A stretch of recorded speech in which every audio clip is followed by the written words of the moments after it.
దేవుని యొక్క వాక్యంలోనికి మనం వెళ్దాం.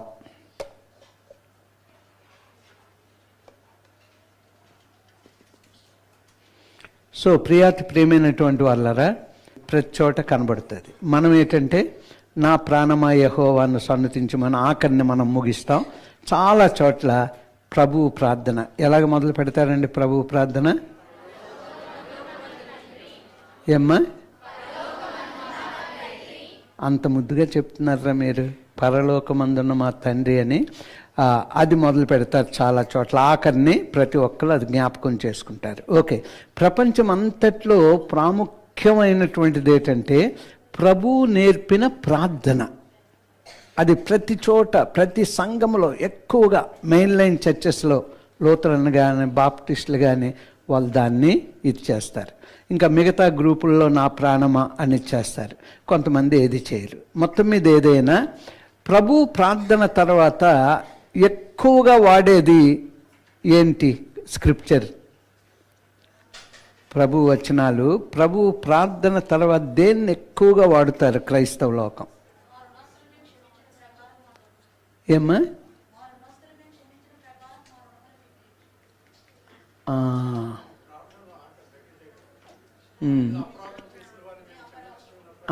అంటే అది కాదు, ఆ ప్రార్థన వదిలిపెట్టేయండి. ఇంక ప్రార్థన తర్వాత ఇంకేదైనా స్క్రిప్చర్ వాడుతారా?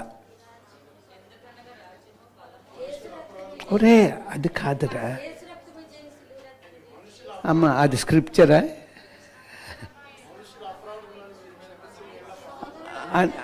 అంటే ఆ స్క్రిప్చర్ వదిలేయండి. అది వదిలేసి అంతలాగా వాడబడేది ఏమైనా ఉందా? కొండ మీద ప్రసంగం, ఇంకా అదొకటే. Okay, essence of the Bible. అన్ని చోట్ల వాడబడేది డబ్బులు నా దగ్గర మిగిలిపోయి ఆశీర్వాద ప్రార్థన అంటే 23వ కీర్తన. ఎక్కడికి వెళ్ళినా అది బర్త్డే అవ్వచ్చు, మ్యారేజ్ అవ్వచ్చు, ఇంకొకటి అవ్వచ్చు, దైవజనులు ఎక్కడికి వెళ్ళినా ఎక్కువగా వాడేది ఏంటంటే 23వ కీర్తన. 23వ కీర్తన ఎవరికి కంఠస్థం వచ్చు ఆ లైన్లో ఉన్నవారు లేచి నిలబడండి. కంఠస్థం వచ్చిన వారు లేచి నిలబడండి. ఓకే, ఒకరు ఇద్దరు. అమ్మా రే, నువ్వే లేటుగా లేచావు. మీ ఇద్దరు ఒకరి తర్వాత ఒకరు చెప్పండి. కూర్చోమ్మా, కూర్చోరా, కూర్చో. నువ్వు చెప్పమ్మా. యెహోవా నా కాపరి, నాకు లేమి కలగదు. పచ్చిగల చోట్లను ఆయన నన్ను పరుండు చేయుచున్నారు. శాంతికరమైన జలముల యొద్ద ఆయన నన్ను నడిపించున్నారు. నా ప్రాణమునకు ఆయన సేద్దీచున్నారు. తన నామం బట్టి నీతి మార్గంలో నన్ను నడిపించున్నారు. గాఢాంధకారపు లోయలో నేను సంచరించినను ఏ అపాయం నాకు భయపడను. నీవు నాకు తోడై ఉన్నావు. నీ దొడ్డుకరియ నీ దండం నన్ను ఆదరించును. నా శత్రువుల ఎదుట నీవు నాకు భోజనం సిద్ధపరిచి ఉన్నావు. నా గిన్నె నుండి పొర్లుచున్నది. నూనెతో నా తల అంచి ఉన్నావు. నా గిన్నె నుండి పొర్లుచున్నది. నేను బ్రతుకు దినములన్నీ కృపాక్షేమంలో నా వెంట వచ్చును. చిరకాలము యెహోవా మందిరంలో నేను నివాసం చేసేదను.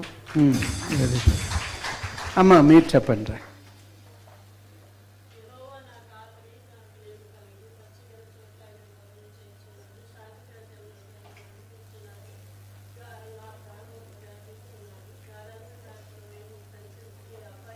అమ్మా కూర్చోండి, కూర్చోండి. ఈ లైన్లో ఉన్నవాళ్ళు ప్రార్థన నువ్వు చెప్పమ్మా. మైక్ ఇవ్వండి.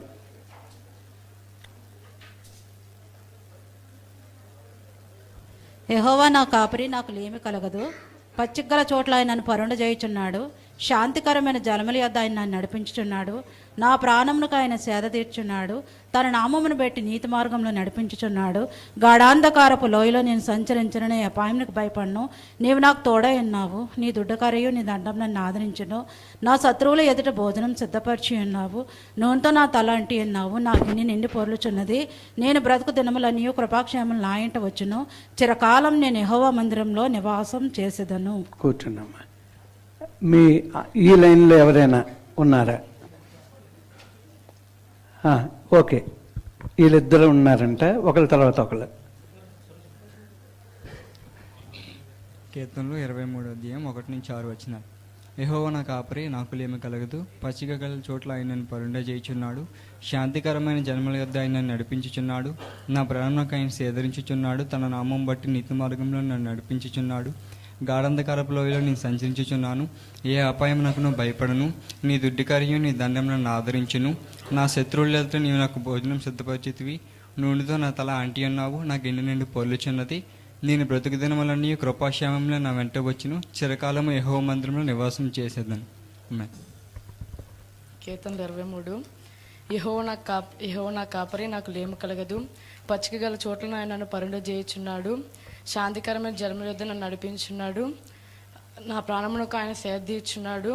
తన నామం బట్టి నీతి మార్గంలో నన్ను నడిపించున్నాడు. గాఢంధకారపు లోయలో నేను సంచరించినను. ఏ అపాయములకు భయపడను.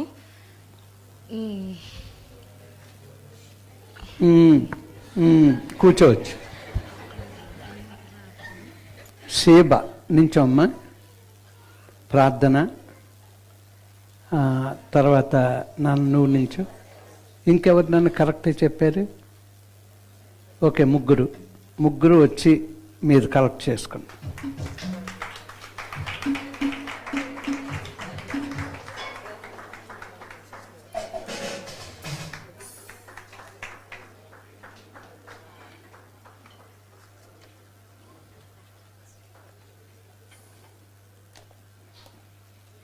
హల్లెలూయా.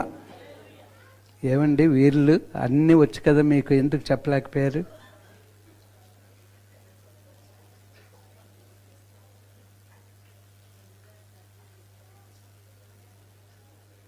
ప్రభు రాకడికి ఇలాగే పరీక్షలు పెడతారు, మరి మీరు ఫెయిల్ అవ్వకూడదు. ఓకే, దేవునికి స్తోత్రం కలుగునుగాక. 23వ కీర్తన మన సబ్జెక్టు మొదలు పెట్టక ముందు ఈ 23వ కీర్తన మనం ఒకసారి చూసుకుందాం. ఏంటది అనేది మనం చూసుకున్నట్లయితే 3 వచనాలు చదవండి. ఎవరో ఒక్కరు 3 వచనాలు చదవండి. పచ్చిక గల చోట్లను ఆయన నన్ను పరుండజేయుచున్నాడు. శాంతికరమైన జలముల యొద్ద నన్ను నడిపించుచున్నాడు. నా ప్రాణమునకు ఆయన సేద తీర్చుచున్నాడు. తన నామమును బట్టి నీతి మార్గములలో నన్ను నడిపించుచున్నాడు. హల్లెలూయా. కూర్చోమ్మా. ఓకే, ఇక్కడ మనం చూస్తూ ఉన్నప్పుడు ఈ 3 వచనాల్లో ఏంటి మీకు కనబడుతుంది? ఈ 3 వచనాల్లో ఏం మీకు కనబడుతుంది? కీర్తనాకారుడు మాట్లాడిన 3 వచనాలలో, చెప్పిన ఈ 3 వచనాలలో మనకేం కనబడుతుందంటే ప్రభువు 3వ వ్యక్తిగా కనబడుచూ ఉన్నాడు.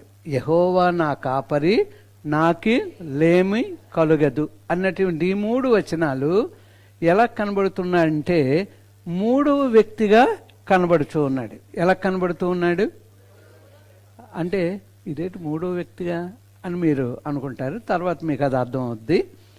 3వ వ్యక్తిగా కనబడుతున్నాడు అంటే ఆయన చెప్తున్నాడు, యెహోవా నా కాపరి, నాకు లేమి కలగదు అని. తర్వాత పచ్చిక దగ్గర నేను కూర్చుంటాను, నా ప్రాణమునకు సేద తీర్చేవాడు ఆయనే అని చెప్పుకుంటూ ఉన్నాడు. 3వ వ్యక్తి గురించి చెప్తున్నట్టుగా మనకి ఇక్కడ కనబడుతుంది. నెక్స్ట్ 3 వచనాలు ఇంకెవరైనా చదవండి, చదివిన వాళ్ళే కాకుండా.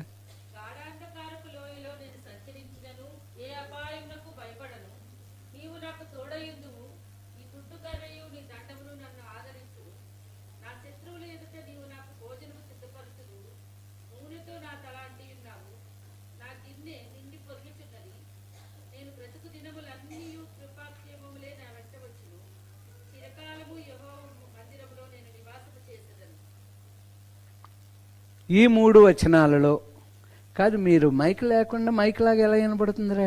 కొంచెం గట్టిగా వినబడుతుంది కదా, అంటే మీరే మైక్. ఓకే, ఈ 3 వచనాల్లో ఏం కనబడుతుంది? మొదటిది నేను చెప్పాను కనుక ఈ 3 వచనాల్లో ఏం కనబడుతుంది? మొదటి 3 వచనాలు నేను చెప్పాను, 3వ వ్యక్తిగా ఆయన దాన్ని రాశాడు. దేవుడు ఇరాటివాడు, నాకు ఇరాటివాడు, ఆయన ఇలా చేస్తున్నాడు, అలా చేస్తున్నాడు అని చెప్పి.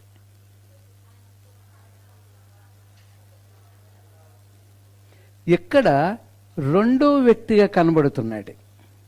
అంటే ఆయనకి దగ్గరగా ఏమంటూ ఉన్నాడు? గాఢాంధకారపు లోయలో నేను సంచరించినను ఏ అపాయమునకు భయపడను, నీవు నాకు తోడయ్యుందువు, నీ దుడ్డు కర్రయు నీ దండమును నన్ను. ఎక్కడున్నాడు ఇప్పుడు?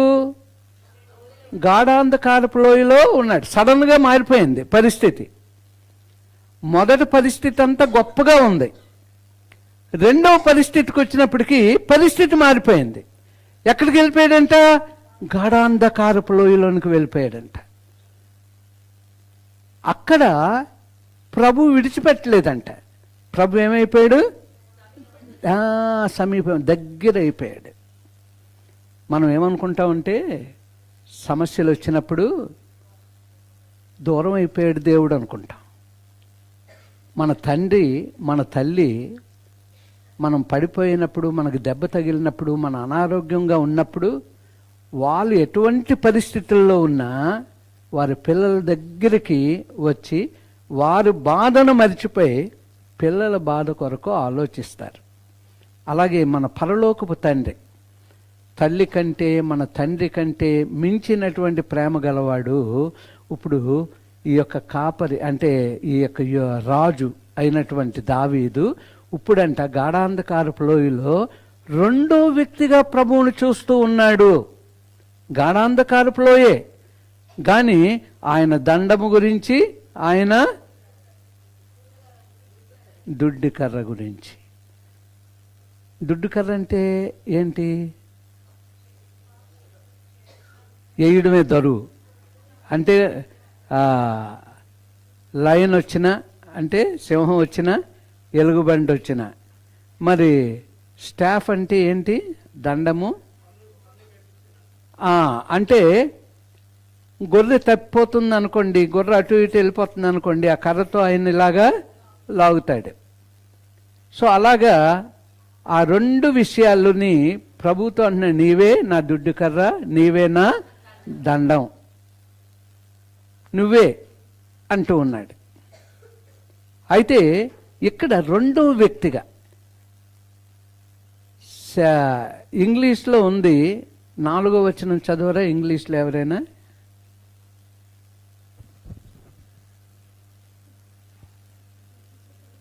మీ దగ్గర తెలుగు ఇంగ్లీష్ లేదా? Yeah, though I walk through the valley of the shadow of death, I will fear shadow no evil. Of. Shadow అంటే ఏంటి? చూడండి, మరణ ఛాయ, షాడో. ఇప్పుడు షాడో ఎప్పుడు వస్తుంది? లైట్ ఉన్నప్పుడే షాడో వస్తుంది. చీకట్లో షాడో వస్తుందా? రాదు. లైట్ ఎవరు? యేసయ్య.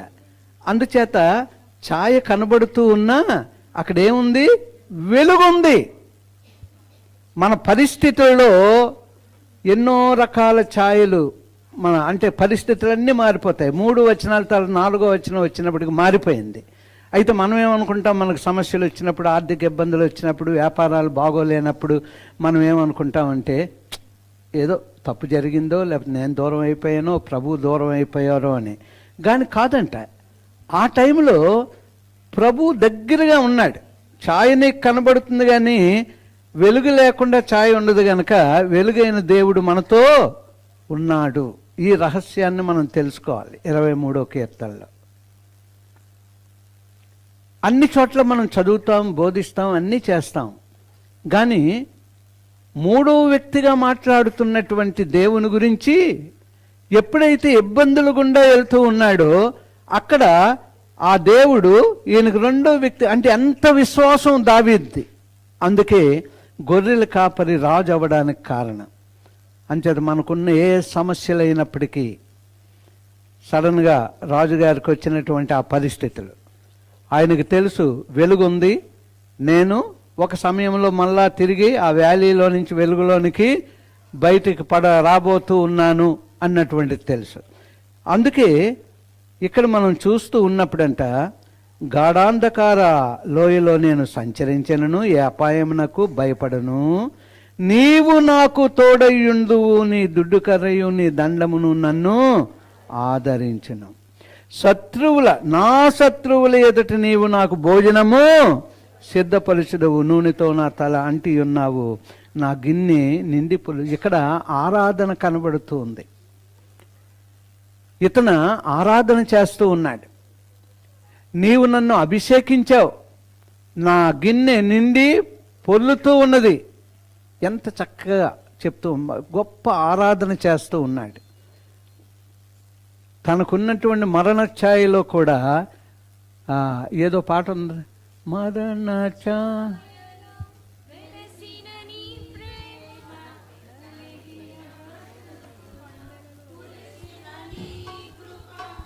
మరణ ఛాయలో మెరసిన నీ ప్రేమ, నలిగిన బ్రతుకున కురిసిన నీ హల్లెలూయా. మరణ ఛాయలు ఇంకేదైనా పాట ఉందా? ఎప్పుడైనా ఒక్కోసారి నేను పాడుతూ ఉంటాను, మర్చిపోయాను ఆ స్టార్టింగ్.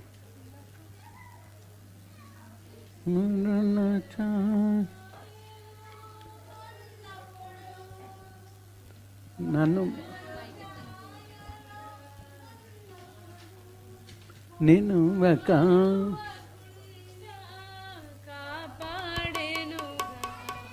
మరణ ఛాయలో ఉన్నప్పుడు మరువకుండా కాపాడెనుగా, దేవుని ఉపకారంబులలో దేనిని మరువకుము,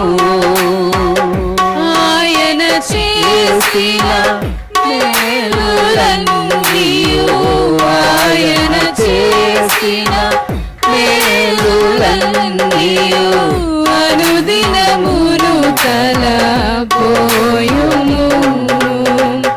అనుదినమును తలపోయుము. హల్లెలూయా.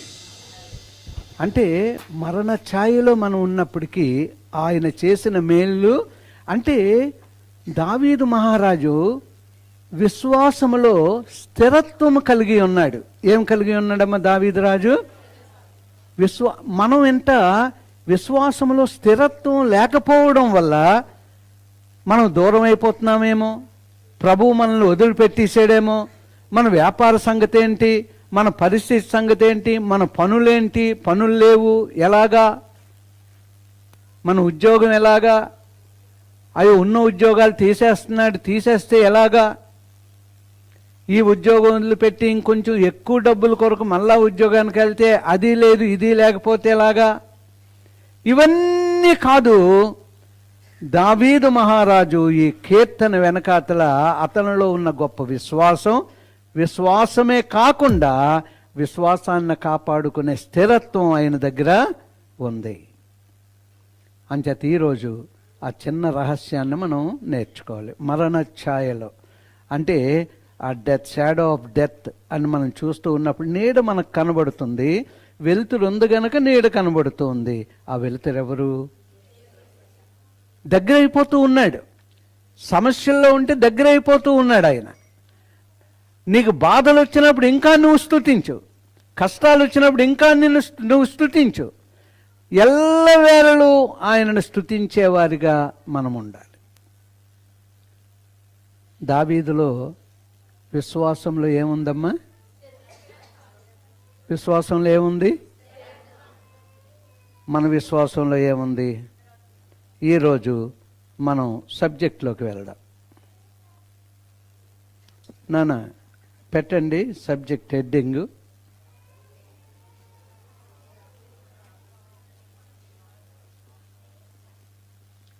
కాదు ఇలాగా ఆ రెడ్ది అలా కాకుండా బాగా అందరికీ కనబడిన రీతిగా ప్రభువుకు కావలసిందో యేసు ప్రభు రక్తం అక్కడ పెట్టారు. దేవునికి స్తోత్రం. ప్రభువుకు కావలసినది ఏం కావాలంట? మన విశ్వాసమే. మనల్ని ఏమంటారు? కానీ విశ్వాసం ఉందా? ఎందుకు మనం అంటే సమస్యల్లో ఉన్నప్పుడంట ఆయన మనకు తోడుగా ఉన్నాడు. అందుకే కదా ఇంతకుముందు ఒక మాట మనం చెప్పుకుంటూ ఉంటాం, కథ కూడా, పాంప్లెట్ కూడా ఉంది. ఒక వ్యక్తి నడుస్తూ ఉన్నాడు ప్రభువుతో కలిసి. ఎన్నున్నాయి?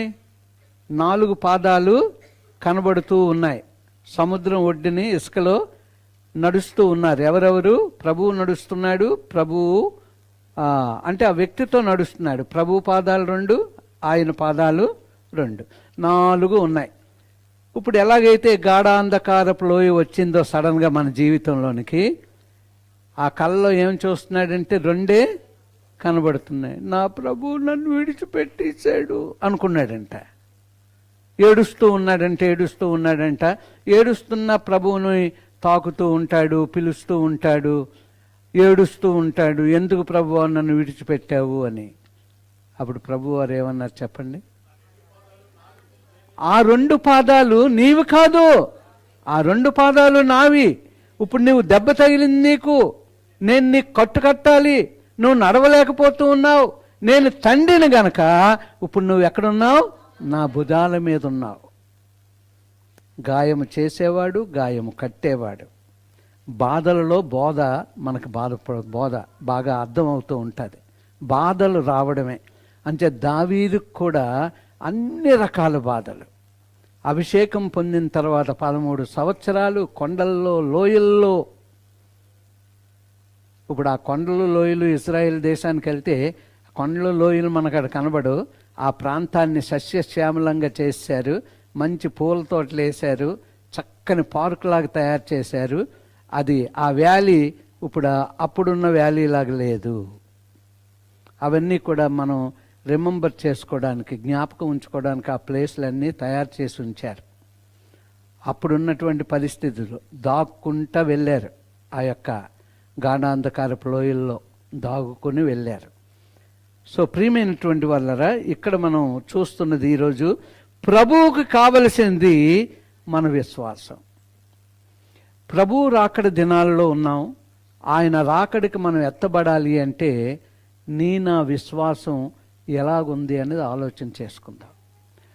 బాధల్లో ఉన్నప్పుడు ఆయన భుజం మీద ఉన్నామంట మనం. ఎంత చక్కని మాట. ఎందుకు నువ్వు ధైర్యాన్ని విడిచిపెడుతూ ఉన్నావు, భయపడుతూ ఉన్నావు?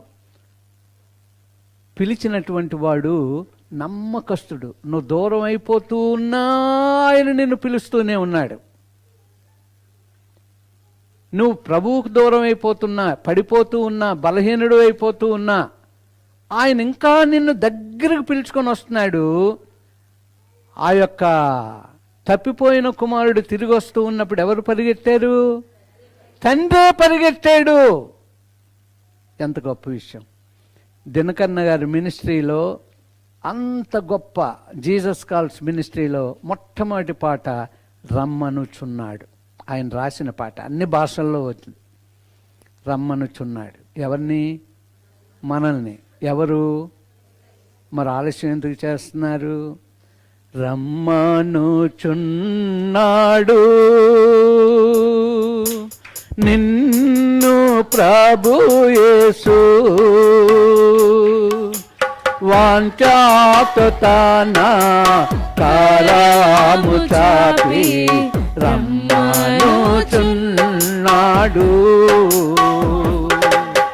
వాంఛాతన కారాము చాపి రమ్మనుచున్నాడు.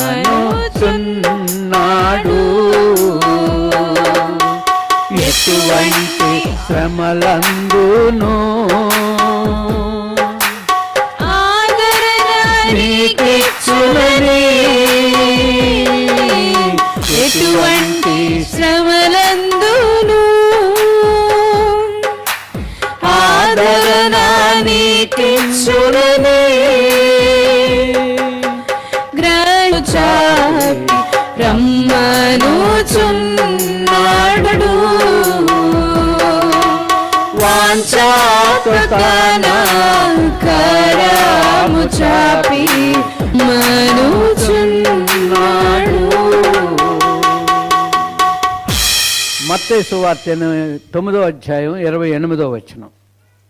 మత్తయి సువార్త 9వ అధ్యాయం 28వ వచనం.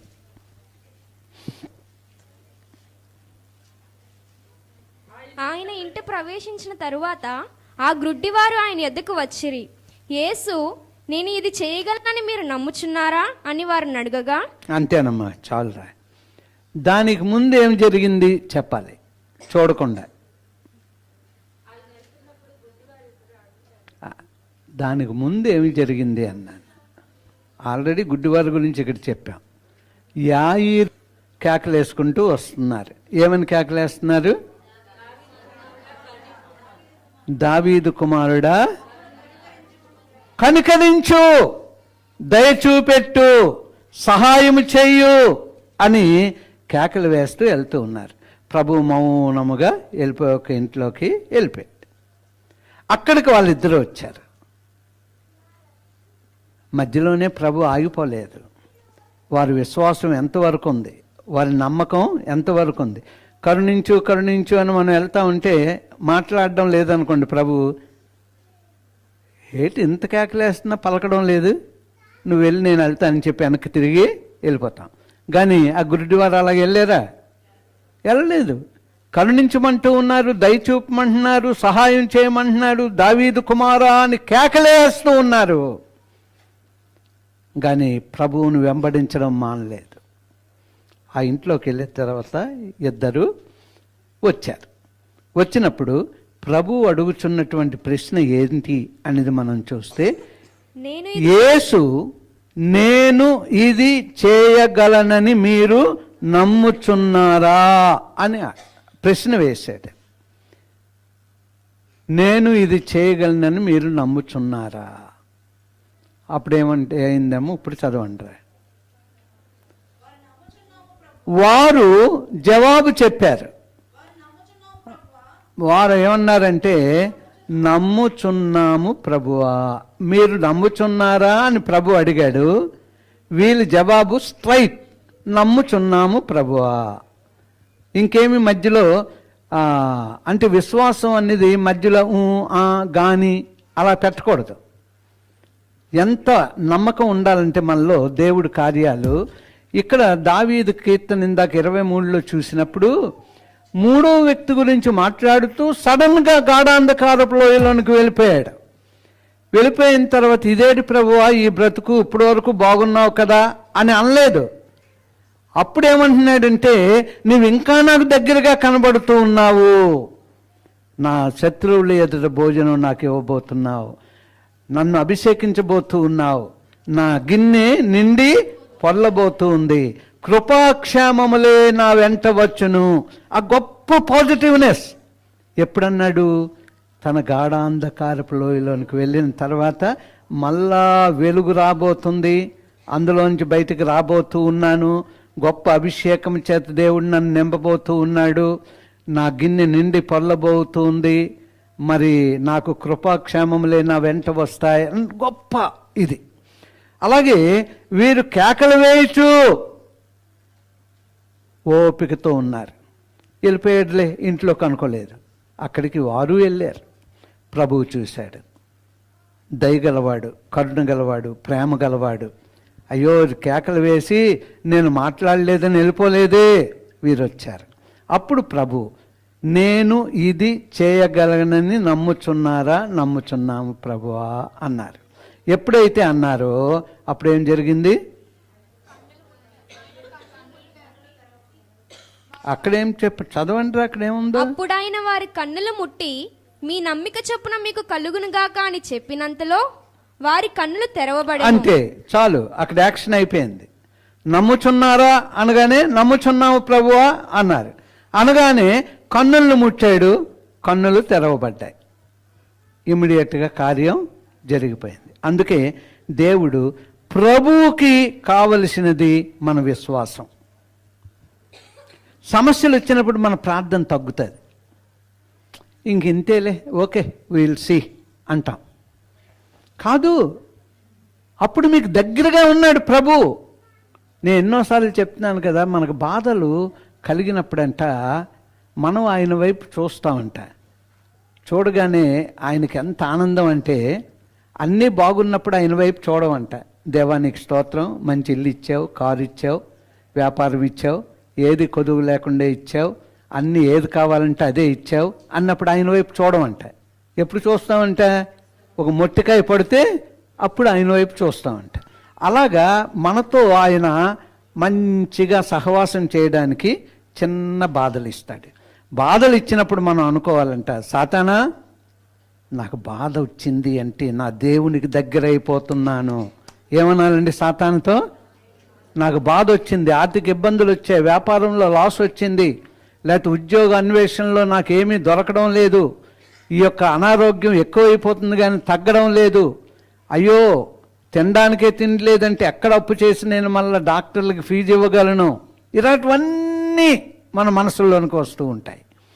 కానీ ప్రియమైనటువంటి వాళ్ళరా, ఆ టైంలోనంట మనం అన్నారంట, ప్రభువా నువ్వు నాకు చాలా దగ్గరగా ఉన్నావు, నాతో సహవాసం చేయాలనుకుంటున్నావు, నాకు ఈ పరిస్థితి వస్తే కానీ నీ వైపు నేను చూడలేను, ఇప్పుడు నీ వైపు నేను చూస్తున్నాను అంటా ఉంటే సాతానుడు ఏమనుకుంటాడంట, ఇబ్బంది పెట్టి వీళ్ళని బలహీనపరచాలనుకుంటే వీళ్ళు ఇంకా ప్రభువుకు దగ్గర అయిపోతున్నారని నిన్ను వదిలిపెట్టి వెళ్ళిపోతాడు.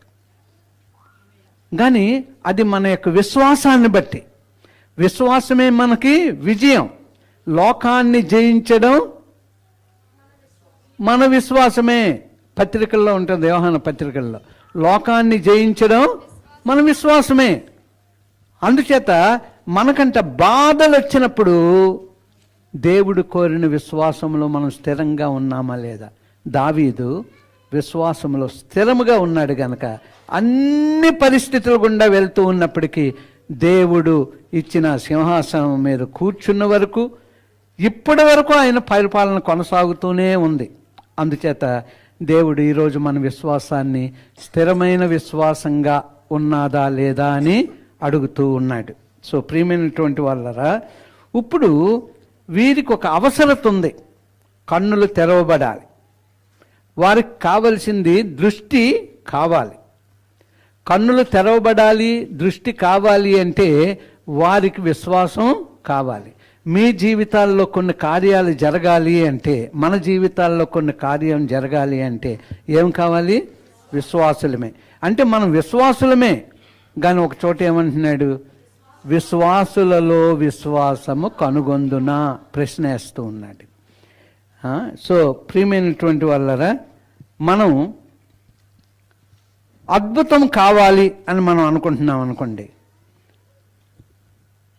అద్భుతం కావాలి అంటే అచంచలమైనటువంటి విశ్వాసం మనకి కావాలి.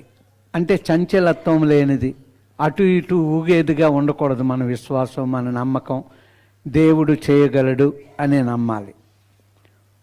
చూపు లేదు వారికి, కానీ ఏముంది? అమ్మ బాబు బాగా చెప్పారా, కన్నుల్ని గుడ్డి వారికి ఏమి లేదు, కానీ ఏముంది? మరి ఎప్పుడైనా ఆలోచించారే? ఆ పాస్టర్ గారి కథ చెప్తున్నప్పుడు, మీరు చదువుతూ ఉన్నప్పుడు, గుడ్డివారి గురించి రాశారేటి ప్రభు? ఏటా కేకలు వారు? ప్రభు ఎండం లేదేంటి? ప్రభు ఇంట్లోకి వెళ్ళిపోయాడేటి? వీళ్ళు తర్వాత వెళ్ళేరేటి అనే మనం చూస్తున్నాం. కానీ వాళ్ళు అలా వెంబడించి మళ్ళా ఇంటిలోనికి కూడా వాళ్ళు వెళ్ళారు అంటే వాళ్ళు ఏముంది? చూపు లేదు కానీ, ముద్దుగా అనండి ఒకసారి, మాకు చూపు ఉంది కానీ విశ్వాసము లేదన్నద్దు. మన సాతానుడి దగ్గరికి వచ్చేస్తాడు. సో ఈ రోజు నుంచి మనమంట విశ్వాసములో స్థిరత్వం కావాలి. గొప్ప కార్యాలు చేస్తాడు. ఆనోక్ గారే మన ముందున్నారు. ఆయన ఆత్మహత్య చేసుకోవాలి. ఎంతమంది? 5 సిద్ధపడిపోయారు. ఆనోక్ గారు అమ్మా నాన్నగారు, లేకపోతే ఝాన్సీ గారు అమ్మా నాన్నగారు, లేదా బంధువులు, తెలిసిన వారు, స్నేహితులు ఎవరు కూడా మాట్లాడడం మానేశారు. ఎందుకంట? సహాయం చేయవలసి వస్తుందని. కానీ వారంట దేవుని మాట వింటే దేవుడే మిమ్మల్ని నడిపిస్తాడు అనే మాటను వారు విన్నారు. అక్కడి నుంచి వినుట వలన విశ్వాసం కలుగును, వినుట యేసు క్రీస్తును గూర్చిన మాట వలన కలుగును. ఆయనలోనికి ఆ విశ్వాసం వచ్చింది. తర్వాత అపార్ట్మెంట్ తీసుకున్నారు, అప్పులన్నీ తీరిపోయి, పెద్ద పాప ఇంజనీర్గా అక్కడితోనే ఆగకుండా MBA కూడా మంచి యూనివర్సిటీలో చేసి ఇప్పుడు ఉన్నతమైన స్థానంలో ఉంది తను. ఒకరు డాక్టర్ అయ్యారు, ఒకరు CA అయ్యారు. ఎంత అద్భుతం! అంటే ఇదంతా ఎలా జరిగింది? అప్పుడు వరకు ఎక్కడెక్కడికో వెళ్ళారు, ఏదేదో చేశారు ఇవన్నీ. కానీ వినుట వలన విశ్వాసం కలుగును, వినుట యేసుక్రీస్తుని గురించి మాట వలన కలుగును అని ఎప్పుడైతే విన్నారో వారు వినడం మొదలు పెట్టారు. ఇప్పుడు ఎన్నోసారి చదువుతున్నారు ఆవిడ బైబిల్? 17వసారి చదువుతున్నారు. 16 సార్లు కంప్లీట్ అయిపోయింది. దేవుడు ఇప్పుడు వాళ్ళ ఊర్లో ఒక ఇల్లు కొనడానికి బంధువులు ముందు తలెత్తుకున్నారు. సంగీత వివాహం తర్వాత ఇంకా ఎత్తుకోవడానికి దేవుడు సహాయం చేస్తాడు. ఇంకా వారి బంధువుల మధ్యలో బంధువుల రక్షణ కొరకు దేవుణ్ణి వాడుకోబోతూ ఉన్నాడు. ఏమండి, ఇక్కడి నుంచి ఒక ఉజ్జీవ జ్వాల తెనాలికి వెళ్ళింది. అప్పుడప్పుడు మనం కుటుంబంతో సంవత్సరానికి ఒకసారి తెనాలి ప్లాన్ చేసుకోండి, 2 రోజులు ఇంట్లో ఉండి పెట్టింది తిని ప్రార్థన చేసి రావచ్చు. మనందరం వాళ్ళ ఆహ్వానం మనందరికీ. ఎప్పుడు వీలైతే అప్పుడు మేము వస్తున్నాము అని చెప్పి. సో దేవుడు ఆ రీతిగా ఆ కుటుంబాన్ని అంచేత వీళ్ళు కూడా వారికి చూపు లేదు కానీ, గట్టిగా చెప్పాలి కదా మీరు, వారికి చూపు లేదు కానీ ఎంత అద్భుతం చూడండి, విశ్వాసం ఉంది. ఎటువంటి విశ్వాసం అంట?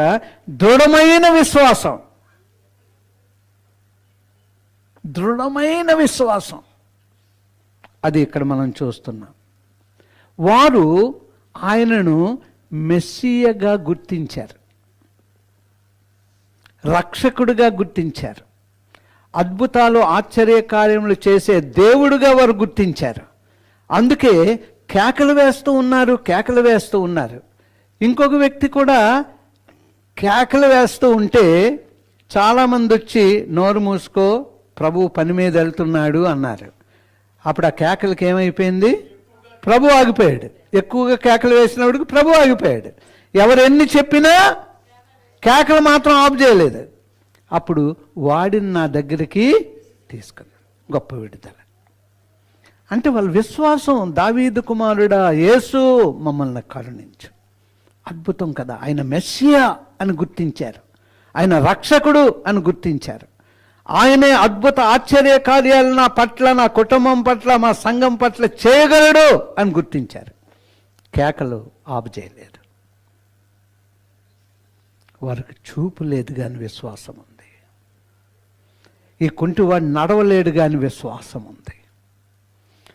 అందుకు ఎవరైతే ఊరుకో అన్నారో వాళ్ళే మోసుకొని వెళ్ళారు. ఎంత అద్భుతం! ఈరోజు దేవుడు మన నుంచి కోరుతున్నది విశ్వాసం. ఆయన రాకడికి ఎత్తబడాలంటే మన విశ్వాసాన్ని బట్టి ఎత్తబడగలం. సో ప్రియమైనటువంటి వాళ్ళరా, చీకటి నుండి ఆయన విడిపించగలిగిన దేవుడు. వాళ్ళు ఫిజికల్గా అందులు, కానీ దేవుడు ఏం చేశాడు? వాళ్ళకి వెలుగు దయచేశాడు. శూన్యముగా ఉన్నప్పుడు, చీకటిగా ఉన్నప్పుడు ఈ లోకమంతా ఆయన నోట నుంచి మొదటి మాట వెలుగు కలుగును. అద్భుతం! వెలుగు మంచిదైనట్టు ఆయన చూసి వెలుగును చీకటిని వేరుపరిచిన ఆయన లోకమునకు వెలుగై ఉన్నాడు. ఆయన వాక్యం నీ నా పాదాలకి దీపము, మన త్రోవకు వెలుగై ఉంది. అంచేత నీవు నేను వచ్చి వెళ్ళిపోవడం కాదు, కానీ ప్రభు అంటున్నాడు, నా రాకడ దినాల్లో ఎత్తబడే సమయంలో మీ విశ్వాసం నాకు కావాలి. CCC కుటుంబం, మీ విశ్వాసం నాకు కావాలి. మీరెవ్వరూ విడవబడకూడదు, మీరు మాత్రమే నా దగ్గరికి రాకూడదు, మీతో అనేకుల్ని తీసుకుని రావాలి. దేవుని కోరిక. మరి నువ్వు నేను ఏం చేద్దాం? ఇప్పుడు మార్కు సువార్త 11:24.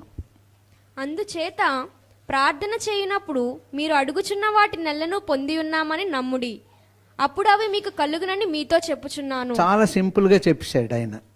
మనం ఎంతో ఆలోచిస్తాం. అందుచేత ప్రార్థన చేయనప్పుడు మీరు అడుగుచున్న వాటి నెలను పొంది ఉన్నామని నమ్ముడి, అప్పుడు అవి మీకు కలుగునని మీతో చెప్పుచున్నాను. నమ్మండి, అవి కలుగుతాయి. నమ్మండి, అవి మీకు కలుగుతాయి. నమ్మకం, విశ్వాసం, ఈ రెండు మనకి కావాలి. పాత నిబంధనలో ఈ నమ్మకాన్ని ట్రస్ట్ అంటారు, బిలీవ్ కాదు, నమ్మకం. TRUST, ట్రస్ట్ అంటే నమ్మకం, అది ఈక్వల్ టు ఫెయిత్. బిలీవ్ అనేది నమ్మకం, అది నార్మల్గా. కానీ ఫెయిత్ ఇన్ యాక్షన్ అనేది ఏంటంటే పాత నిబంధనలో ట్రస్ట్, కొత్త నిబంధనలో ఫెయిత్. సో ఆ నమ్మకం క్రియ కలిగినదైతే అది గొప్ప విశ్వాసం. విశ్వాసము ద్వారా ఏదైనా సరే ఈ లోకాన్ని మనం జయించగలం అన్నటువంటిది అపోస్తులు చెప్తున్నటువంటి విషయాలు. చర్చిలో ప్రార్థించాం. దేని కొరకు ప్రార్థించాం? పిల్లలు కావాలి అని ప్రార్థించాం, అప్పులు తీర్చమని ప్రార్థించాం, ఉద్యోగాలు కావాలని ప్రార్థించాం. అయితే ఇప్పుడు మనం ఏం చేయాలంట? విశ్వాసాన్ని కాపాడుకోవడం అన్న దాని గురించి కూడా ప్రార్థన చేయాలంట. పిల్లలు కావాలి ప్రభు అని పెళ్ళైనటువంటి వారు కోరుతూ ఉంటారు. యవనస్తులు ఉద్యోగం కావాలి ప్రభువా అని కోరుతూ ఉంటారు. ఇంకా అప్పులు తీర్చండి అయ్యా అని కోరుతూ ఉంటారు. ఈ రోగాలు ఏంటి, ఒకదాని తర్వాత ఒకటి, ఒకరికి ఏంటి ఒకరి తర్వాత ఒకరికి. ఎంత సంపాదించినా మరి బలహీనం అయిపోతూ ఉన్నాం, డబ్బులు ఎక్కడ కనబడడం లేదు అని బాధపడిపోతూ ఉంటాం. కానీ చాలా ఇంపార్టెంట్ ఏంటంటే విశ్వాసాన్ని కాపాడుకోవడం. ఆ విశ్వాసం ద్వారానే గొప్ప గొప్ప కార్యాలు మనం చేస్తాం. బైబిల్లో ఉన్నటువంటి ఆ సాక్షి సమూహం, వారిలో ఉన్న విశ్వాసం వారిని ఆ గొప్ప స్థితిలో ఉంచింది. అందుచేత విశ్వాసం చాలా ప్రాముఖ్యమైనటువంటిది. ఓకే, అయితే మీరు నన్ను ఒక ప్రశ్న వేయాలి. విశ్వాసం విశ్వాసం విశ్వాసం అంటున్నారు, మరి ఎలాగ మాకు తెలియాలి? చెప్తున్నారు ఇప్పటి వరకు విశ్వాసం దేవునికి కావాలంటున్నారు, మీ విశ్వాసం నాకు కావాలంటున్నారు దేవుడు. కానీ విశ్వాసం కావాలి, కానీ ఎలాగ మీకు తెలుస్తుంది? విశ్వాసంగా ఉన్నాను, నాలో విశ్వాసం ఉంది అని మీకు తెలియాలి, లేకపోతే మిమ్మల్ని చూస్తే మాకు తెలియాలి? ఎలాగ చెప్పండి, జవాబు చెప్పడానికి ప్రయత్నించండి. మన పరిస్థితులను బట్టి మనం ఏ స్టేజ్లో ఉన్నాము అనేది స్వాతి చెప్తున్నారు. ఇంకెవరైనా?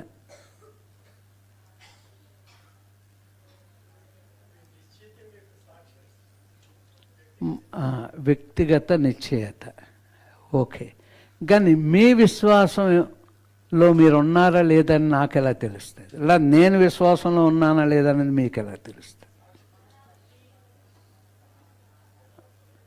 ఓకే, మీరందరూ చెప్పినవి మన హృదయంలో ఉన్నవి కరెక్టే. మన ప్రవర్తన అంట. చెప్పండి ఏంటి? మీ ప్రవర్తనను బట్టి నాకు అర్థమవుద్ది మీరు విశ్వాసంలో ఉన్నారా, మీ ప్రార్థన ఎలాగుంది, మీ నడవడిక ఎలాగుంది, మీ స్థితి ఎలాగుంది, మీరు ఎలాగ నిలబడుతూ ఉన్నారు, ఇవన్నీ కూడా మీ ప్రవర్తనను బట్టి నాకు అర్థమవుద్ది మీరు విశ్వాసే కాదా అని. మన ప్రవర్తనను బట్టి మనకే అర్థం అవుద్ది మనం విశ్వాసలమా కాదా అనేది. అంచేత విశ్వాసలం అని మన ప్రవర్తనను బట్టి మనకు అర్థం అవ్వాలి, ఇతరులకి అర్థం అవ్వాలి ప్రవర్తన. ఇప్పుడు చదవండి రోమీయులకు రాసిన పత్రిక 12:10. సహోదర ప్రేమ విషయంలో ఒకని యందొకడు అనురాగము గలవారై ఘనత విషయంలో ఒకరినొకడు గొప్పగా ఎంచుకొనిడి. 12:10 చదివాం కదా.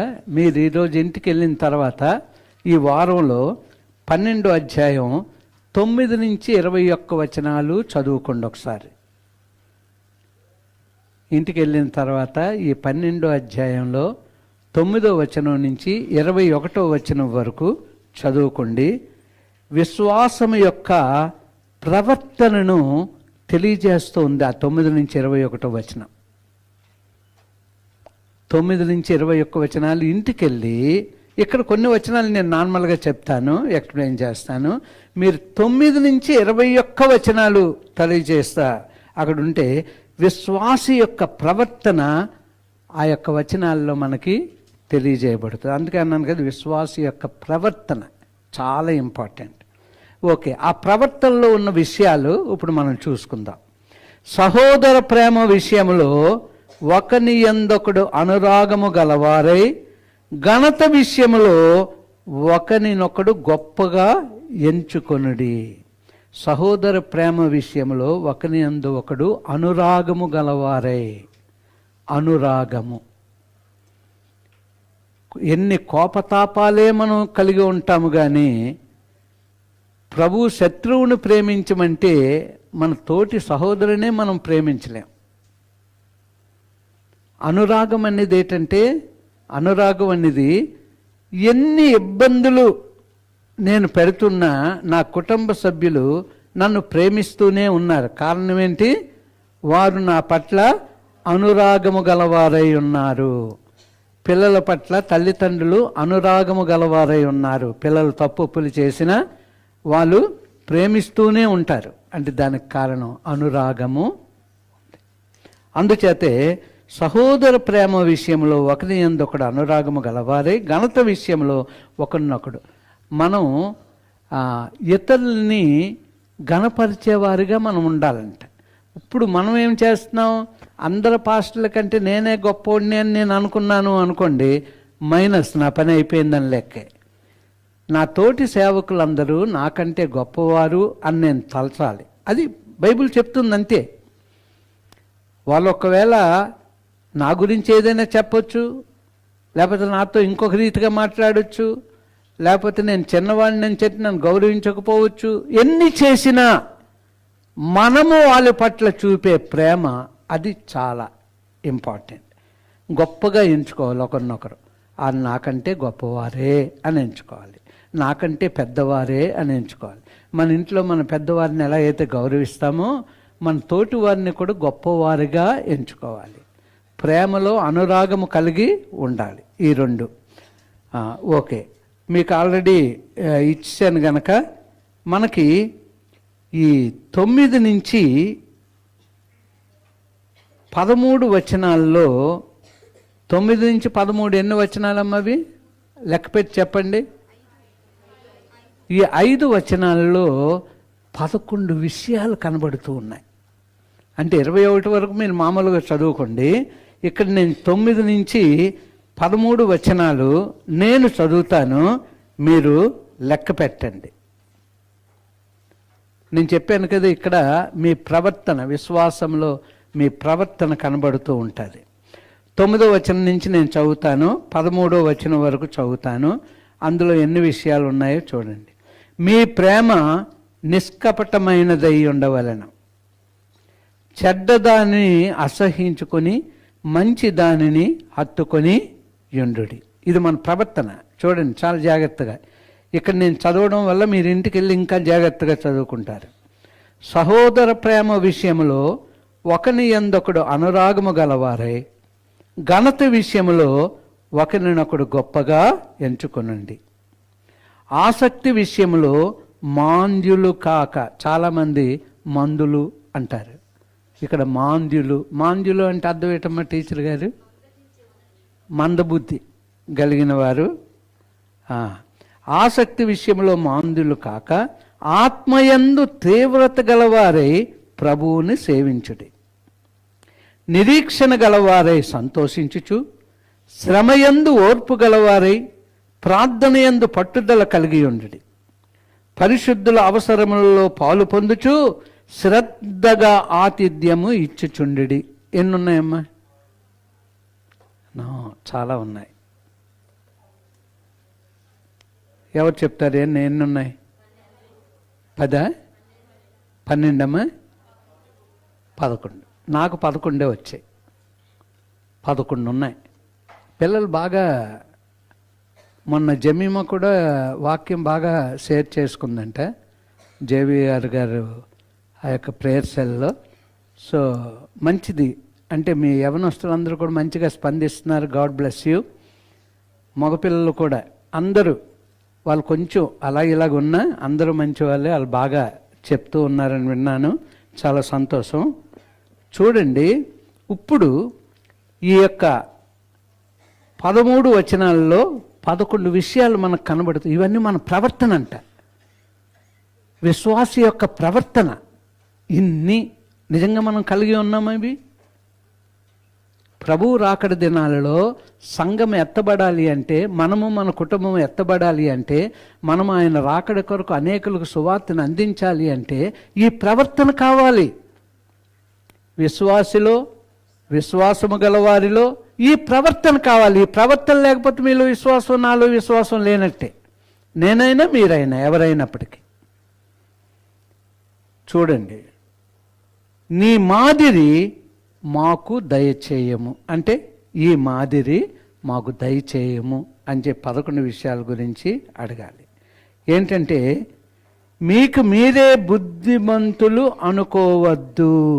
సిసిసి కుటుంబాంతో మాట్లాడుతున్నాడు దేవుడు. మీకు మీరే బుద్ధిమంతులు ఒక్కోసారి మనల్ని మనమే పొగిడించుకుంటూ ఉంటాం. అబ్బా మా పాస్టర్ గారండి, మా సిసిసి అండి అని. ఎవరిలో విశ్వాసం ఉండదు, కోపతాపాలు అలాగే ఉంటాయి. చెప్పుకోవడం గొప్పగా చెప్పుకుంటాం, మనల్ని మనమే మోసం చేసుకుంటున్నాం. ఆ ప్రవర్తన 11 విషయాలు ఒక్కసారి ఆలోచించండి, అవి మనలో ఉన్నాయా? విశ్వాసి యొక్క ప్రవర్తన, ప్రేమతో కూడిన ప్రవర్తన ఎలా ఉండాలి? ఇప్పుడు 12-16 చదువుతాను. టైం అవుతుందా? 12-16 నేనే చదువుతాను.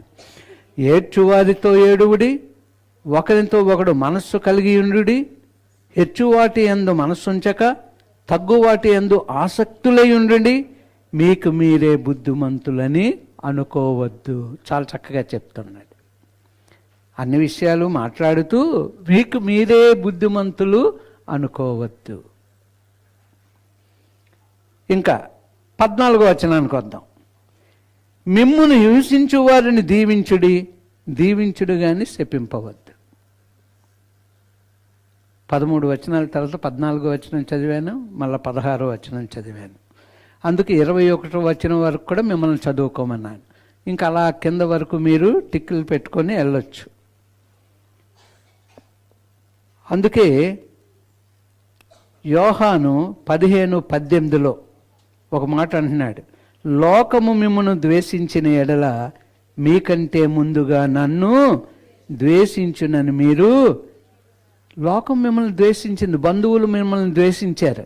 ముందు ఎవరిని ద్వేషిస్తున్నారంట? ప్రభువుని ద్వేషిస్తూ ఉన్నారు. Why to worry? మీకంటే ముందు నన్నే లోకం ద్వేషిస్తూ ఉంది, మీ వాళ్ళు ద్వేషిస్తూ ఉన్నారు. అంచేతే వర్రీ అవ్వద్దు. అటువంటి సమయంలో గంతులు వేసి ఆనందించండి, మీకు ప్రతిఫలం అక్కడ ఉంది అంటున్నాడు. ఓకే, ఇదేం కొత్త కాదు. ఆయన సేవ కొరకు మేము పిలువబడ్డాము అంటే ఇవి కొత్త కాదు. ఈ మధ్య అదే నేను చెప్తున్నాను కదా, ఓ చిన్న పోస్టు పాస్టర్ల కొరకు నాకు ఇచ్చారు. పాస్టర్ గారు ఎలా కొట్టుకుంటారు ఇప్పుడు నాకు అర్థమైంది.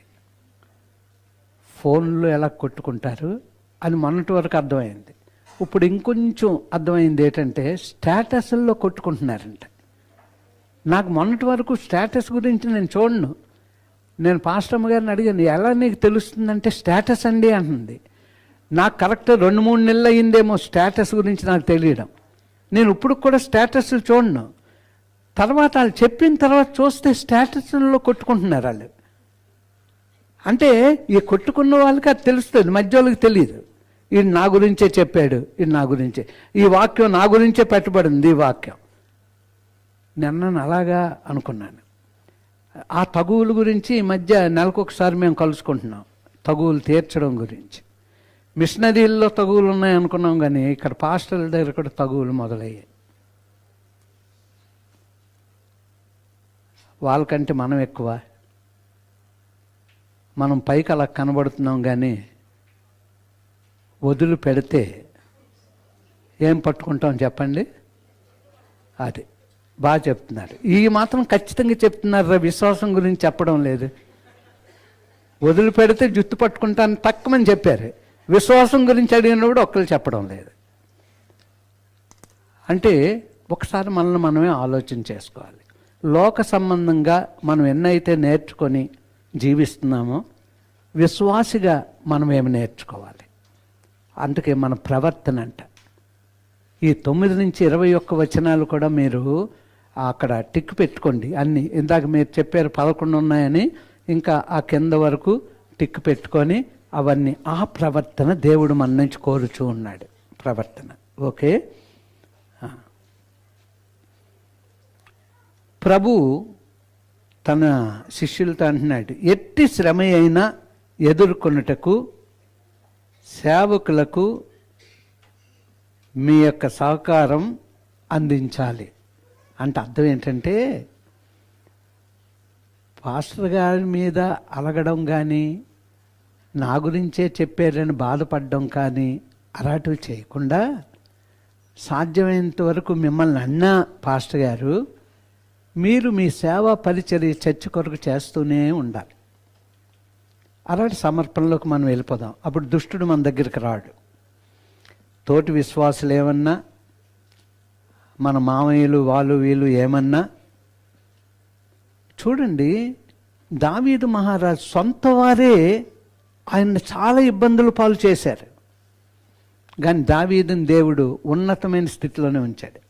అంచేత ప్రియమైనటువంటి వాళ్ళరా, మన బంధువులు కానీ, మన తోటి వారు కానీ, తోటి విశ్వాసులు కానీ మిమ్మల్ని ఒకవేళ హేళన చేశారేమో, మిమ్మల్ని మీ గురించి ఏదైనా మాట్లాడుకుంటున్నారేమో, మీ గురించి కొండేలు చెప్తూ ఉన్నారేమో, డోంట్ వరీ, ఆయన వెలుగు నీతో ఉంది.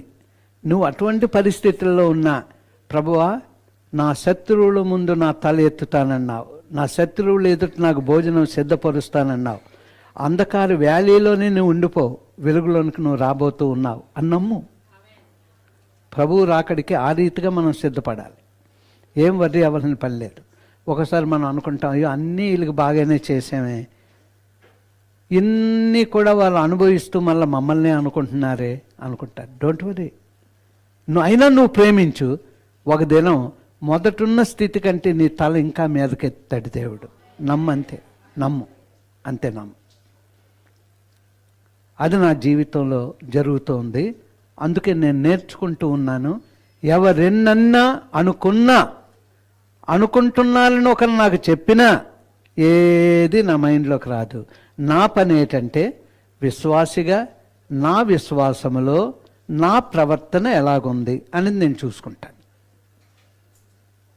ప్రవర్తనను బట్టే కదా దేవుడు కార్యాలు చేస్తాడు. అంచేత విశ్వాసంలో కూడా ప్రవర్తన నీ ప్రవర్తనను బట్టే నీ విశ్వాసం ఎటువంటిదో తెలుస్తుంది.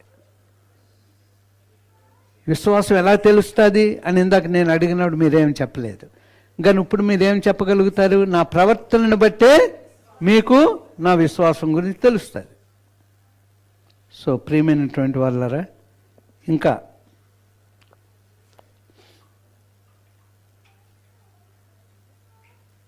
ఒకటో కొరింథీ 8వ అధ్యాయం 1వ వచనం చాలా ఇంపార్టెంట్.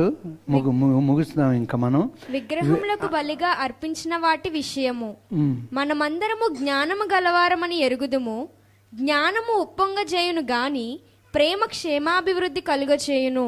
2 ఒకడు తనకేమైనను తెలియననుకొని ఉంటే తాను తెలుసుకొనవలసినట్టు ఇంకనూ ఏమీ తెలుసుకొనినవాడు కాడు. ఒకడు దేవుని ప్రేమించిన ఎడల అతడు దేవునికి ఎరుకనైన వాడే. ఇక్కడ మనం చూస్తూ ఉన్నప్పుడు 8, 1, 2, 3 వచనాల్లో చాలా ఇంపార్టెంట్. విగ్రహములు బలిగా అర్పించిన వాటి విషయం మన అందరము జ్ఞానము గలవారమని ఎరుగుదము. జ్ఞానము ఉప్పొంగజేయును కానీ ప్రేమ క్షేమాభివృద్ధి. ఇంతకుముందు కూడా మీకు చెప్పినట్టున్నాను దీని గురించి. తర్వాత ఒకడు తనకేమైనా తెలియననుకొని ఉంటే, అన్నీ నాకు తెలుసని అనుకుంటే తాను తెలుసుకొనవలసినట్టు ఇంకను ఏమీ తెలిసి కొనినవాడు కాదు. నాకు అన్నీ తెలుసు అంటే నేను ఎప్పుడు ఏది తెలుసుకోలేను. నాకేమీ తెలియదంటేనే దేవుడు అన్నీ నేర్పుతూ ఉంటాడు. ఒకడు దేవుని ప్రేమించిన ఎడల అతడు దేవునికి ఎరుకైన వాడే. అంటే దేవుడికి బాగా మనం అంటే తెలుసు అని, దేవుడికి తెలుసు మనం అంటే దేవుణ్ణి మనం ప్రేమిస్తే. అందుకే కదా యోహాను 14వ అధ్యాయం మనం చదువుకుంటూ ఉన్నప్పుడు, ప్రేమించినట్టయితే ఆయన ఆజ్ఞలను నెరవేర్చువారుగా ఉంటాం, ఆయన ఆజ్ఞలను నెరవేర్చుగా ఉంటే మనం ప్రేమించేవారుగా ఉంటాం. చాలాసార్లు 4-5 సార్లు అక్కడ రాయబడి ఉంది, మీరు తర్వాత చదువుకోండి. ఓకే, విశ్వాసి యొక్క ప్రవర్తన ఇంకొకటి కూడా మనం చూసుకుందాం. 1 కొరింథీ 12:12 ఎలాగు శరీరము ఏకమై ఉన్నను అనేకమైన అవయవములు కలిగి ఉన్నదో, ఎలాగు శరీరము యొక్క అవయవములన్నీ అనేకములై ఉన్నను ఒక్క శరీరముగా ఉన్నావో, అలాగే క్రీస్తు ఉన్నాడు. అంటే అనేకసార్లు చెప్పుకుంటున్నాం, మనందరం అంటే మన శరీరంలో అవయవాలన్నీ కలిస్తే శరీరం అవుద్ది. అలాగే సిసిసి కుటుంబం ఈ యొక్క అవయవాలన్నీ కలిస్తే ప్రభు శిరస్సు అవుతాడు, మనం ఆయన శరీరము అవుతాం. అయితే యేసుక్రీస్తు శిలువ మరణము ద్వారా పాపిని రక్షించాడు, పరిశుద్ధ దేవునితో సహవాసం కల్పించాడు. ఆయన శిలువ అనగానే ఒకటే మనం నేర్చుకోవాలి ఏంటంటే, దేవునితో సహవాసం మనకు కలిగించడానికి ఆయన ఆ శిలువ ద్వారా మన పాపాలని క్షమించి దేవునితో సహవాసాన్ని మనకి ఇచ్చాడు. అది శిలువ యొక్క చాలా ఇంపార్టెంట్. ఓకే, ఇలాగున్న శిలువ కొయ్య తండ్రి, మనం అడ్డుగా ఉన్నటువంటి కొయ్య మీరు చెప్పండి. మీరు నేను. అడ్డుగా ఉన్నటువంటిది ఇరాడిది, మీరు నేను. ఇరాడిది తండ్రి, నేను. అది దానికి అర్థం. అంటే తండ్రితో సహవాసాన్ని కల్పించాడు, తర్వాత మనకి కూడా ఆయన ఒకరి పట్ల ఒకరు ప్రేమ కలిగి ఉండడం, సహవాసం కలిగించాడు. ఈ రెండు సిలువ మోయడం అంటే చాలామంది ఈ మధ్యకాలంలో ఈస్టర్ వస్తుంది కదా, పెద్ద సిలువను మోస్తూ ఉంటారు. కానీ యేసు ప్రభు మోసిన సిలువను మనం మొయ్యలేము. అందుకే తన మట్టుకు తాను తన సిలువెత్తుకొని అని ప్రభు అన్నాడు. అంటే మన శ్రమలు మన సిలువే మోసుకోవాలి, కానీ దేవుని సిలువ కాదు. దేవుని సిలువ, ప్రభు సిలువ మనం మోయగలమా? లోక పాపాలన్నీ ఆయన మోసాడు. నువ్వు నేను ఆయన సిలువ మోయగలమా? ఏ సిలువ మోయాలి మనం? మన సిలువ మనమే. మనల్ని ఎవరైనా ఏమైనా అన్నారు, ఇబ్బంది పెట్టారు, కొట్టారు, తిట్టారు, అలాగన్నారు, ఇలాగన్నారు, మరి ఏంటి నా జీవితం ఇంతేనా, ఇలాంటి పరిస్థితులు అన్నీ కూడా. లేదా నా బంధువులు నన్ను తిడుతూ ఉన్నారు, మంచి మార్గాన్నే వచ్చాను కదా, వెలువేస్తానన్నారు, ఇలాంటివన్నీ సమస్యలు వచ్చాయనుకోండి. అప్పుడు ఆ శ్రమలన్నీ మనం మోసుకుంటూ ప్రభువును వెంబడించాలి. మన శ్రమలు ఆయన ఏంటంటే లోక పాపాలన్నీ. ఒక్కోసారి ఇక్కడ చాలామంది కన్ఫ్యూజ్ అవుతారు, యేసు ప్రభు సిలువని నేను మొయ్యాలా అని. ఆయన సిలువ మొయ్యగలవా? అయిపోయి ఆ పని మనం చేయకూడదు. మన సిలువ మనం మోసుకోవాలి. సిలువ అంటే శ్రమలు, మన శ్రమలే మనం మోసుకుంటూ ఆయన్ని వెంబడించాలి. ఓకే, విశ్వాసులు ప్రేమ ఐక్యత కలిగి యేసు యొక్క జీవాన్ని అనుభవించాలి. యేసు జీవాన్ని అనుభవించాలి అంటే ఏం కలిగి ఉండాలి? ప్రేమ ఐక్యత కలిగి ఉండాలి. అప్పుడు యేసయ్య జీవాన్ని మనం కలిగి ఉన్నట్టు. ప్రేమ ఐక్యత, ఈ రెండు. అపోస్తులు ఆ ప్రేమ ఐక్యత కలిగి ఉన్నప్పుడే పరిశుద్ధాత్ముడు వాళ్ళ దగ్గరికి దిగి వచ్చాడు. రోమా 5:5 ఏమంటున్నాడు? దేవుని ప్రేమ పరిశుద్ధాత్మ ద్వారా మీ హృదయములలో కొమ్మరించబడి ఉన్నది. దేవుని ప్రేమ మన హృదయాల్లో కొమ్మరించాలంటే పరిశుద్ధాత్మ దేవుడు మనకి సహాయం చేయాలి. చూడండి, విశ్వాసులు ప్రేమ ఐక్యత కలిగి యేసుక్రీస్తు జీవాన్ని అనుభవించాలి. అంటే ఏంటి మన సిలువ అంటే ఏంటంటే, మనకు విరోధులు ఉన్నారు, మనల్ని బాధ పెట్టేవారు ఉన్నారు, మనల్ని హింసించేవారు ఉన్నారు, లేనిపోని అన్నీ కూడా మన మీద చాడీలు చెప్పేవారు ఉన్నారు. ఏంటి, తర్వాత ఎన్నో రకాలైనటువంటి యోచనలు, అంటే మనల్ని ఎలా కించపరచాలి అని చేసిన వాళ్ళు ఉన్నారు. ఆ శ్రమలన్నీ కూడా మనము మోయాలి అని చెప్పబడుతుంది. ప్రభు ప్రార్థన తర్వాత మనం ఎక్కువగా చదివింది మొట్టమొదటి మనం చూసుకున్నాం 23వ కీర్తన. అందుకు 1వ కీర్తన చదివిన, 23వ కీర్తన చదివిన, 91వ కీర్తన చదివిన మనం ఏం చేయాలి అంటే అందులో ఉన్న అంశాలను, వాగ్దానాలను మనం తీసుకోవాలి. తీసుకొని ప్రభువా, ఆత్మదేవుడా, ఇందులో ఉన్న లోతైన సత్యాలు నాకు తెలియజేయు అని అప్పుడప్పుడు మీరు చదువుతూ ఉంటే మీ యొక్క ఆ పట్టుదలను బట్టి పరిశుద్ధాత్ముడు మనకు అనేక విషయాలు నేర్పుతూ ఉంటాడు. అంచేత ఇంపార్టెంట్ కీర్తనలు కంటతా పెట్టడం కాదు, దాన్ని అర్థం చేసుకోవాలి. మనం కంటతా పెట్టడం కాదు. ఇగో మన పిల్లలందరూ బట్టి పట్టేసి పరీక్షలు రాసేస్తున్నారు. ప్రాక్టికల్గా ఏదైనా అడిగితే ఒక్కటి రాదు. ఎందుకంటే ప్రాక్టికాలిటీ లేదు ఇప్పుడు, బట్టి పట్టిడో రాసేయడం. అందుచేత ఇంజనీర్స్ అందరూ పాస్ అయ్యారు. ఒకటే మాకు ఏంటి, చిన్న స్కూల్లో చదివిన వాళ్ళు కూడా ఎంతో జ్ఞానవంతులు ఒకప్పుడు, వీళ్ళు ఏంటి ఇంజనీర్లు పాస్ అయిపోతున్నారు, ఏమీ తెలియడం లేదని. మరి మీకు మార్కులు ఎలాగేస్తారని తర్వాత ఒకరిని అడిగాను. ఏమండి, 1/2 పేజీ రాయవలసిన 3 పేజీలు రాసిన వాళ్ళకి మొత్తం మార్కులు వేసేస్తామంటే. అందుకు మీరేం చేయాలి అంటే, నేను తెలివైన దాన్ని కదా అని 2 లైన్లో రాయొద్దు, 3 పేజీలు రాసేయండి ఒక్కొక్క దానికి. అప్పుడు మార్కులు ఆటోమేటిక్. అంతా చదవలేరు వాళ్ళు. మొదట 2 తెలిసినవి రాయండి, వెనకాతల ఆ కిందన 2 తెలిసినవి రాయండి, మధ్యలో ఉంది ఆయన చూడ్డు, మీదన కిందని చూసి మార్కులే. అది బైబిల్లో ఆ పని చేయొద్దు, బైబిల్లో ఆ పని చేయొద్దు. మీరు ఎప్పుడు వాక్యం ధ్యానించినా జాగ్రత్తగా ధ్యానించి ఆత్మదేవుని అడగండి. బైబిల్ని బట్టి పట్టివద్దు.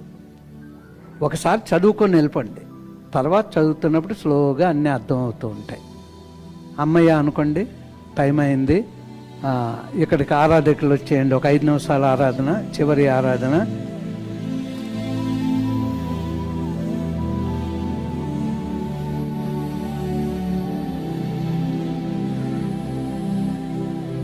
అందరూ లేచి మీ మట్టుకు మీరు విన్న విషయాల్ని నెమరు వేసుకోండి.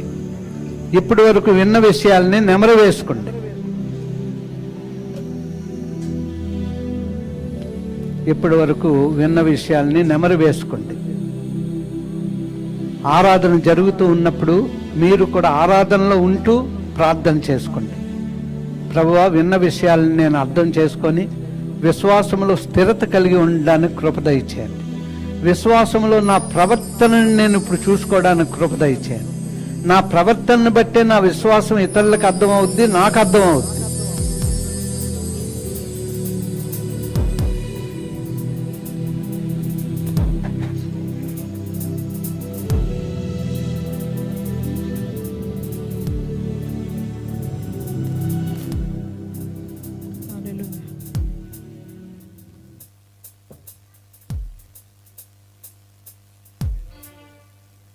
ఈరోజు మనం మరి ఒకసారి మన సోదరులు గోపి గారి గురించి కూడా మనం ప్రార్థన చేద్దాం. మన ఇళ్లల్లో మనం ప్రార్థన చేద్దాం. ఎందుకంటే దేవుడు టీడీపీ నాయకులుగా వారిని మన ఎల్వి నగర్కు ఉంచారు. ఈ సంఘం పునాది వేసినప్పుడు ఆయన చేతితో మొదటి పునాది వేయడం జరిగింది. అందుచేత అన్ని విషయాల్లో మనకు కోఆపరేటివ్గా ఉంటూ సంఘం పట్ల, సేవకుని పట్ల ప్రేమ కలిగి ఉన్నారు. అందుచేత మరి ఒకసారి ఆయన నాయకత్వంలో, ఆయన పనిపాట్లలో, ఆయన యొక్క ఆరోగ్య విషయంలో మనం ప్రార్థన చేస్తూ ఉందాం. ఆరాధనలోకి మనం వెళ్దాం.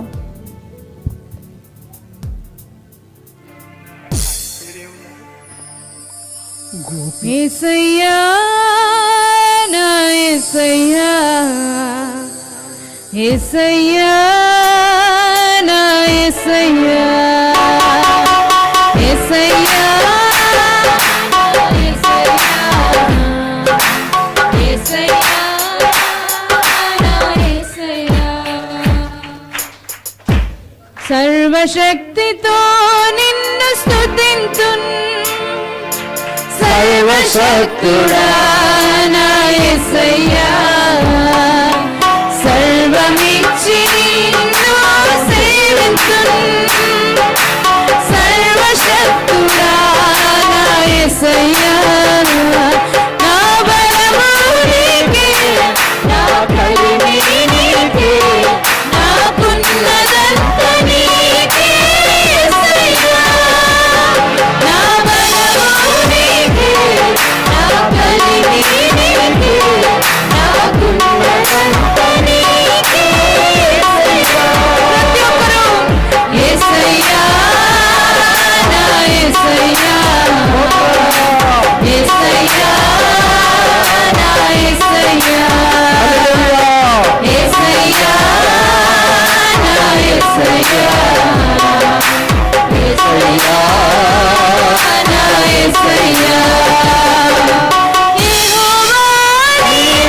కాపాడితివి నాలో నీవుంటివే పగటి మేఘ స్తంభమై రాత్రి అగ్ని స్తంభమై కాచి కాపాడితివి నాలో నీవుంటివే యేసయ్యా నా యేసయ్యా యేసయ్యా నా యేసయ్యా యేసయ్యా నా యేసయ్యా యేసయ్యా నా యేసయ్యా నా బలము నీకే నా బలము నీకే నా కలిమి నీకే నాకున్నదంతా నీకే యేసయ్యా నా బలము నీకే నా కలిమి నీకే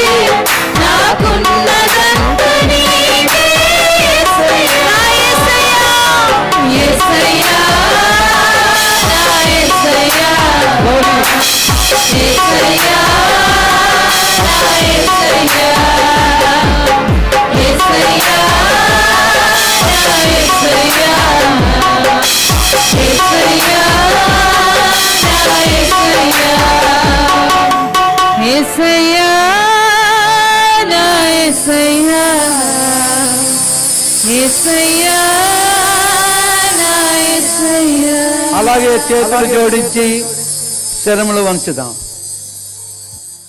ప్రార్థన చేసుకుందాం. మహాపరిశుద్ధుడు అయిన మా ప్రియ పరలోకపు తండ్రి, నీ దివ్య పాద పద్మములకు స్తుతి స్తోత్రములు చెల్లిస్తూ ఉన్నాం. బహుమంచి దేవుడు గనక నీకు వందనాలు. మేమేమై ఉన్నామో అది నీ కృపను బట్టి మాత్రమే అయి ఉన్నాం. ఇప్పటి వరకు నీ వాక్యం విన్నటువంటి మేము, నీవు మా నుంచి కోరుచున్నది విశ్వాసం.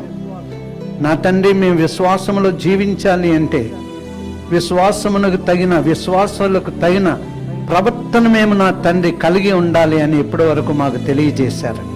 అనేక విషయాలు నాయన విశ్వాసులు ఏ రీతిగా ఉండాలి అన్నటువంటి ప్రవర్తన వలని నీవు మా ముందు ఉంచారు. అవన్నీ మేము గ్రహించాం. ఆత్మదేవుడా, నీ వాక్యం విన్నాము గనక దాన్ని మా జీవితంలో ఫలింపచేయండి. శ్రమ దినాలలో లంచ్ డేస్లో ఉన్నాం.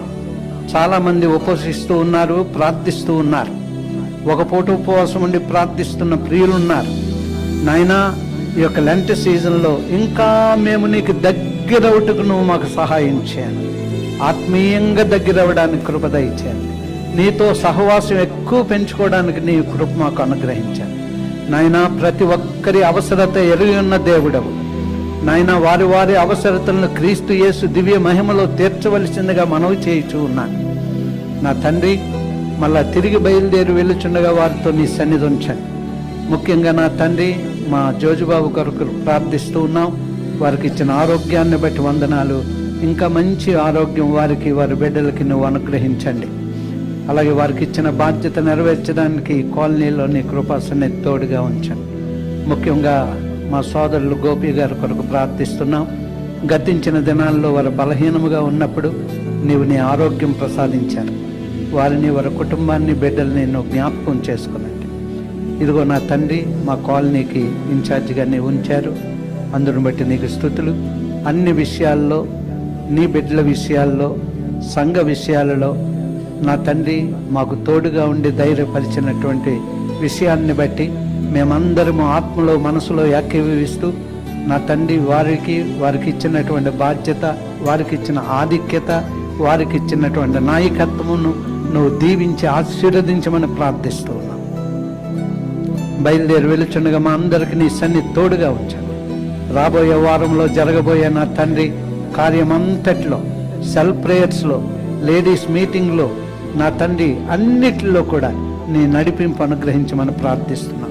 అలాగే 6వ తారీఖున అయినా మరి ఆనోక్ గారి తెనాలి హౌస్ డెడికేషన్ విషయంలో ప్రార్థిస్తున్నాం.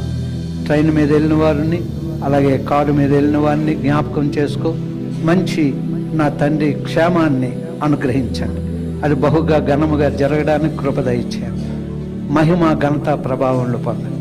యేసు దివ్య నామమును బట్టి వేడుకొంచు ప్రార్థిస్తున్నాం పరమ తండ్రి. ఆమేన్ అండ్ ఆమేన్. నా ప్రాణమా యెహోవాను సన్నతించుము, నా అంతరంగమునున్న సమస్తమా ఆయన పరిశుద్ధ నామమును సన్నతించుము. నా ప్రాణమా యెహోవాను సన్నతించుము, ఆయన చేసిన ఉపకారములలో దేనిని మరొకము. ఆమేన్. తొట్టిల్లకుండా కాపాడుటకు సర్వశక్తి కలిగిన దేవుని ప్రేమ, ప్రభు అయిన యేసుక్రీస్తు వారి కృప, పరిశుద్ధాత్మ దేవుని యొక్క దివ్య సన్నిధి సహవాసము కూడి ఉన్న మనకును సార్వత్రిక సంగమునకును తోడుగా ఉండి నడిపించి బలపరిచి కాపాడును గాక. ఆమేన్. హల్లెలూయా, హల్లెలూయా, హల్లెలూయా. అందరికీ వందనాలు. ప్రభు మిమ్మల్ని దీవించుగాక.